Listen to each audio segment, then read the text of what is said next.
नमस्कार, फिर पैसा बोलते हैं में आपका स्वागत है।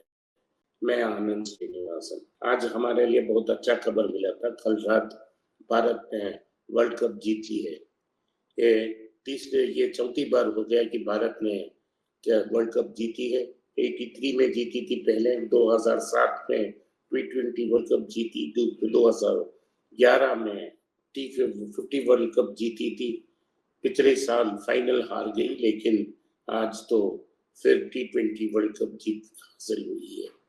भारत के लिए सबसे खुशखबरी है। सब लोग बहुत खुश होंगे, हम भी खुश हैं। दूसरे बार इसमें तो सब लोग सूर्य कुमार यादव की कैच को याद रखेंगे, और ये जैसे कपिल देव का कैच हम याद रखते हैं, वैसे ही हिस्ट्री में ये याद किया जाएगा कि कितना सुनहरा कैच सूर्य कुमार यादव ने पकड़ा।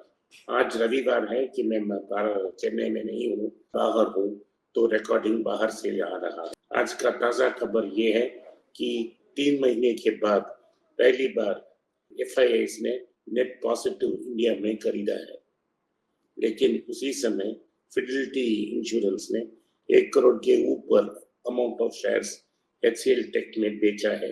ये 0.47 ऑफ टोटल कंपनी वैल्यू है। इसको फिडेलिटी ग्रुप ने बेचा है, और इसको प्राइमरली एक सिंगापुर FII और सबसे बड़े लेवल ICICI प्रोविजन ने खरीदा। मेरा ख्याल में HCL टेक बहुत एक्सपेंसिव है। ऑलरेडी जो फ्यूचर ग्रोथ उनका प्लान है उसको वो डिस्काउंट करता है।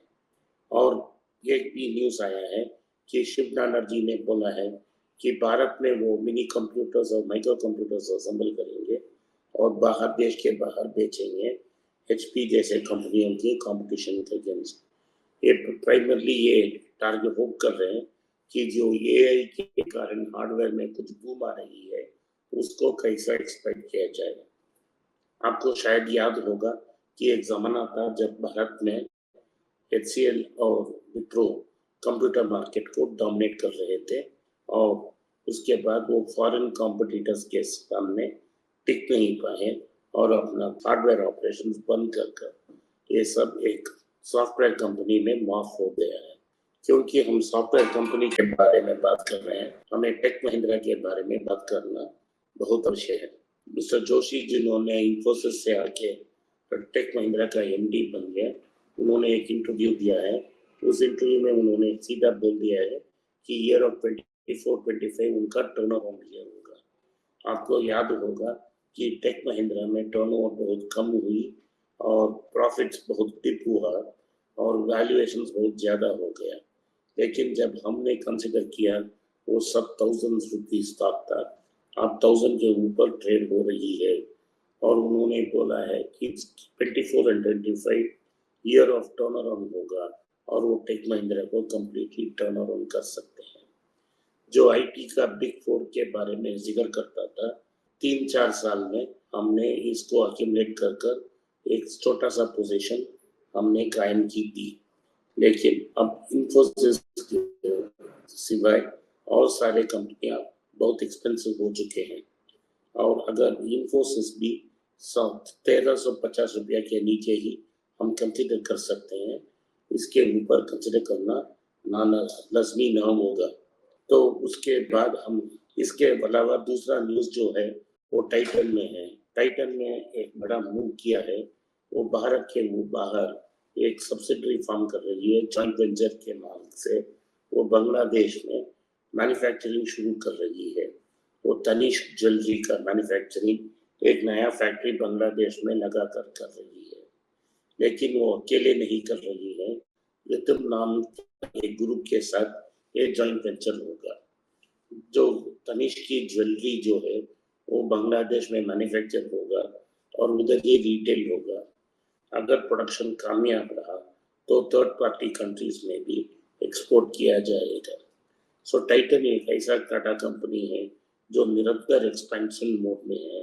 उन्होंने कैरेटलेन को खा लिया, तनेरा को लॉन्च किया, और ये भूमि नाम का एक स्टोर भी लॉन्च किया जो एक्सक्लूसिव लेडीज हैंडबैग बेचती है।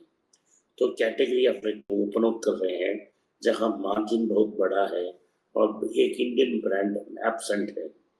इसके बाद वो टाइटन को बाहर, भारत के बाहर तनिष्क को वेस्टर्न एशिया और अमेरिका में फ्लैगशिप स्टोर्स लगाया। अब क्या कर रहे हैं कि ये एक बांग्लादेश में इसको प्रोडक्शन कॉस्ट कम होगा, उधर प्रोडक्शन फैसिलिटीज भी चालू कर रहे हैं और उधर स्टोर्स भी रिटेल कर रहे हैं, अपने इंटरनेशनल ब्रांड प्रेजेंस को एक्सपेंड कर रहे हैं। मैंने कुछ समय के पहले इसी चैनल में बोला था कि कोका कोला अपने बॉटलिंग ऑपरेशंस को लिस्ट करना चाहती है। तो अटलांटा जॉर्जिया में उनके पास बिग बॉटलिंग एक ग्रुप था जिसमें सारे बड़े बॉटलिंग कंपनीज को कंट्रोल कर रहे थे और इन्वेस्टमेंट्स डाल के बॉटलिंग को एक्सपेंड कर रहे थे। जून 30 से उस यूनिट को डिस्बैंड कर दिया है और कोक का बोर्ड ही बॉटलिंग को भी कंट्रोल करेगा। तो हिंदुस्तान बॉटलिंग कंपनी जो इंडिया में सबसे बड़ा कोक बॉटलर है, उसको ये इम्पैक्ट करता है। कुछ हफ्ते पहले मैंने बोला था कि वो इंडियन कंपनीज जो बड़े इंडियन बिजनेस फैमिली से बात कर रहे हैं एक बड़ा माइनॉरिटी स्टेक लेने के लिए, उसके बाद इस कंपनी का आईपीओ होगा।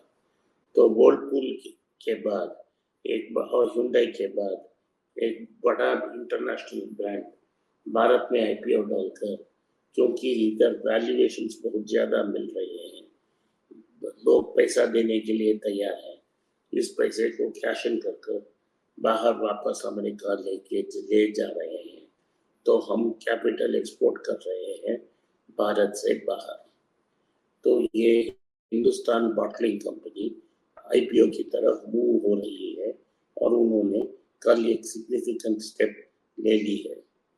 L&T, हिंदुस्तान कंस्ट्रक्शन कंपनी और अनेक जो इंफ्रास्ट्रक्चर कंपनीज हैं, उन्होंने ये एक प्रेस रिलीज में बोला है कि उनके पास स्किल्ड मैन पावर नहीं है और स्किल्ड मैन पावर उनको नहीं मिल रहा है और स्किल्ड मैन पावर के लिए वो सैलरी तनख्वाह ज़्यादा दे सकते हैं। भारत में एक कंट्री है जहाँ एक और बेरोजगारी बहुत है, लोगों को नौकरी नहीं मिल रही है, लेकिन TCS, L&T जैसे कंपनियों में अनेक सारे पोजीशंस ओपन हैं अगर राइट स्किल्स उनको मिल जाए। तो भारत में साफ प्रॉब्लम ये है कि एक बड़ा स्किल गैप है बिटवीन जो कंपनी उनको लोगों को चाहिए एम्प्लॉयमेंट के लिए और जो स्किल सेट्स हमारे लड़के के पास है, इन दोनों स्किल गैप को ब्रिज करना ही सबसे बड़ा प्रॉब्लम होगा। तो अमेरिका में भी एक डेवलपमेंट है कि अगर आप प्रीवियस इक्वल वेटेड इंडेक्स की ओर जाए तो पिछले जो पीक था और अभी जो रिसेंट पीक हुआ है, इन 2 साल में मार्केट सिर्फ 4% ऊपर गया है। अगर हम NVIDIA और मैग्निफिसेंट 7 जो आर्टिफिशियल इंटेलिजेंस के कारण ऊपर जा रहे थे, इन स्टॉक्स को उससे हटा लेंगे तो बड़ा नेगेटिव हो रहा है। हम लोग कह रहे थे कि इंश्योरेंस जो बड़ा हाई इंटरेस्ट रेट्स है उसका इफेक्ट स्टॉक्स में नहीं था, लेकिन सच ये है कि जो इफेक्ट था स्टॉक्स को नीचे लाने में, उसको ये मास्क कर रखा है। तो हमको अमेरिकन स्टॉक्स मार्केट में ये और चिप कंपनियों को नजरअंदाज करके ही और स्टॉकों को स्टॉक देखने से बहुत वैल्यू मिल सकता है और हमें एक अपॉर्चुनिटी भी मिल सकती है। तो आज के लिए इतना ही। आपने इस पॉडकास्ट को सुना, इसके लिए मैं आपका आभारी हूँ। हो सके तो इस वीडियो को लाइक कीजिए, चैनल को सब्सक्राइब कीजिए और बेल नोटिफिकेशन दबाएं। इस वीडियो को अपने दोस्त और रिश्तेदार के पास भेजें और उनको देखने की आग्रह करें। नमस्कार, धन्यवाद, जय हिंद।